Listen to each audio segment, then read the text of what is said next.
كتير بنسمع جملة الكتاكيت كانت كويسة لكن فجأة لقيت نافق. النهاردة هنتكلم عن أخطر 5 أسباب بتعمل نفوق مفاجئ، أسباب بتحصل يوميا بس للأسف أغلب المربيين مش واخدين بالهم منها. يلا نبدأها واحدة واحدة. معاكم مهندس محمد الصاوي ودي قناة كتكوت أكاديمي.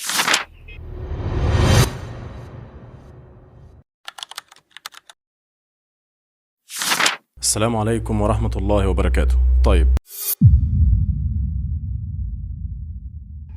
يا هندسة، الكتكوت كان واقف وكويس وفجأة لقيته وقع ونفق. ايه السبب في حاجة زي دي؟ الكتكوت جسمه هنا لسه مش قادر يتحكم في حرارته، فلما الحرارة بتعلى قوي بيحصل حاجة اسمها هيت ستريس. هيت ستريس يعني ضغط حراري على جسم الكتكوت وعلى أجهزته الداخلية اللي بيها ما بيقدرش ان هو يتكيف معاها. دقايق قليلة ويبدأ ينهج ثم يترنح وبعدها بيقع وبيحصل النفق. طيب ما تقولي على العلامات اللي لازم اكتشفها من بدري علشان اتجنب حاجة زي دي. هقول لك 3 حاجات تاخد بالك منهم كويس. الحاجة الأولى لما الكتاكيت تكون متجمعة بعيد عن الدفايات. الحاجة التانية لما فتحات الجناح بتكون واسعة. الحاجة التالتة لما صوت النفس بتاعهم يكون مسموع. هنا بالظبط لازم تتدخل بالحل السريع. طيب فهمت ايه المشكلة؟ قولي ازاي اتدخل بالحل السريع. اول حاجة عايزك تقلل درجة الحرارة درجتين فورا. الحاجة التانية تزود التهوية تدريجي. والحاجة التالتة هتقدم مية باردة نسبيا، يعني مية من الحنفية. وده اللي بعتبره القاتل الصامت جوه العنبر بتاعك. هكلمك دلوقتي عن اخطر غازين انتشارهم جوه العنبر هيسبب لك الموت المفاجئ. الغاز الاول هو غاز الامونيا، واللي بينتشر بسبب تراكم السبب، علشان كده مهم جدا ان انت تنظف اول باول. الغاز التاني وهو غاز ثاني اكسيد الكربون، واللي انتشاره بيكون بسبب الانبعاثات اللي خارجه بسبب الاحتراق الناتج عن الدفايات ولمبات التدفئه. طيب ليه ارتفاع الغازات دي بتتسبب في الموت المفاجئ؟ لان ارتفاع الغازات دي بتعمل 3 حاجات. الحاجه الاولى هو اختناق للكتاكيت ببطء. الحاجه التانية هو نقص الاكسجين. الحاجه التالتة سقوط مفاجئ خصوصا بالليل. وهديك هنا علامات سريعه تقدر تحدد بيها اذا كان فعلا المشكله دي موجوده عندك في العنبر ولا لا. العلامه الاولى هي عيون الكتكوت، هتلاقيها عيون مدمعه مش لمعه. الحاجه التانية هتسمع كحه خفيفه من الكتاكيت. الحاجه التالتة وانت داخل هتشم ريحه كتم. الحاجه الرابعه هتلاقي الكتاكيت متجمعه على الجوانب بتاعه البطاريه او جوانب العنبر لو كنت بتربي تربيه ارضي. لو اكتشفت حاجة من الحاجات دي هديك الحل في 3 نقط سريعة. الحاجة الأولى هتفتح تهوية من 5 ل 10% زيادة، هتقلل الفرش المبلولة فورا، ولو الأمونيا عالية بعد ما عملت الكلام ده كله هتقدم فيتامينات مضادة للأكسدة، ضروري جدا. لو وصلت لحد هنا واستفدت من اللي فات فما تنساش تدوس لايك واشتراك علشان تستفيد من الحلقات الجاية بإذن الله. المربي دايما بيركز على العلف والحرارة، لكن الكتكوت بيشرب ضعف اللي بياكله تقريبا. يعني لو المية فيها مشكلة حتى لو بسيطة الجسم بيتأثر أسرع بكتير من العلف، وهنا بيبدأ يحصل النزف.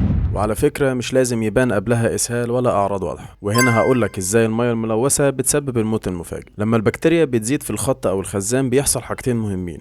الحاجة الأولى هي امتصاص سريع للسموم. الكتكوت معدته لسه ضعيفة، فأي سموم بكتيرية بتدخل مع المية بتتشرب على طول في الدم، وده بيعمل هبوط مفاجئ، فقدان للاتزان، نفوق خلال ساعات من غير حتى ما تلاحظ مقدمة للأعراض. تاني حاجة المية الملوثة بتبوظ توازن الأملاح. في بكتيريا معينة بتكسر الأملاح في المية، وده بيسبب شوك أو صدمة للجسم خصوصا في أول 5 أيام، فيبان للمربي إن الكتكوت وقع فجأة، ولكن الحقيقة مش كده.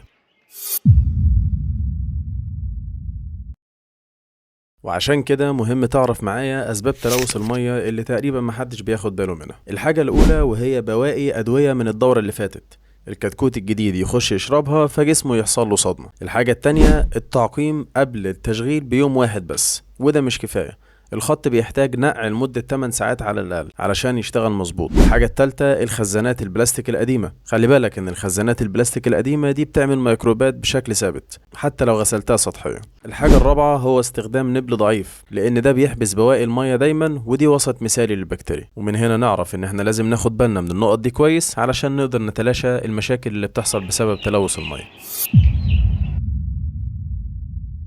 دي الكبسولة اللي بتفرق بين النجاة والهلاك. المربي ساعات بيستلم الكتكوت باين عليه انه كويس بس نشاطه الداخلي ضعيف جدا، وده بيظهر بعد اول من 24 ل 48 ساعة في صورة الحاجات اللي هقولك عليها دلوقتي. اولا بيكون فيه نفوق بدون اعراض، ودي اتكلمنا عنها. ثانيا بيكون الكتكوت واقع على جنبه بس ما بيكونش نافق. وثالثا بيكون فيه بطء رهيب في الحركة.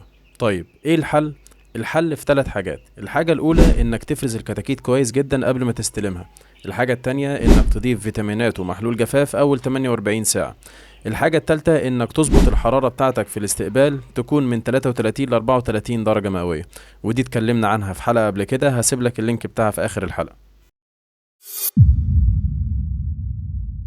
لو حصل قبل كده ان بعد صوت عالي حصل او حركة عنيفة حصل نفوق، تعال اقول لك ايه الاسباب بتتلخص في 4 نقط. الحاجة الاولى زعيق، باب اتقفل جامد، شخص دخل فجأة، عمال بتنظف بطريقة عنيفة.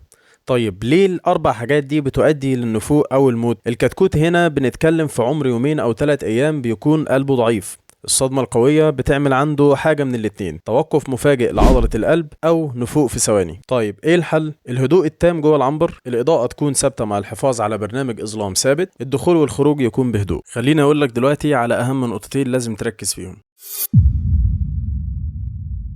طيب عشان الخص لك اللي فات ركز معايا هنا في نقطتين. النقطة الأولى، شوف سلوك الكتاكيت قبل ما تبص للأجهزة، لو شايفهم مضغوطين اعرف إن في حاجة غلط حتى لو الحرارة مظبوطة. الحاجة التانية هي أول 72 ساعة أهم مرحلة في الدفعة، لو عديت الفترة دي صح نسبة النفوق بتقل من 70 ل 80%. ودي كانت حلقتنا النهاردة، وأخيرا يهمني أعرف رأيك في الكومنتات، وما تنساش اللايك والاشتراك علشان نكمل رحلتنا سوا، واستنونا الحلقات الجاية بإذن الله من كتكوت أكاديمي.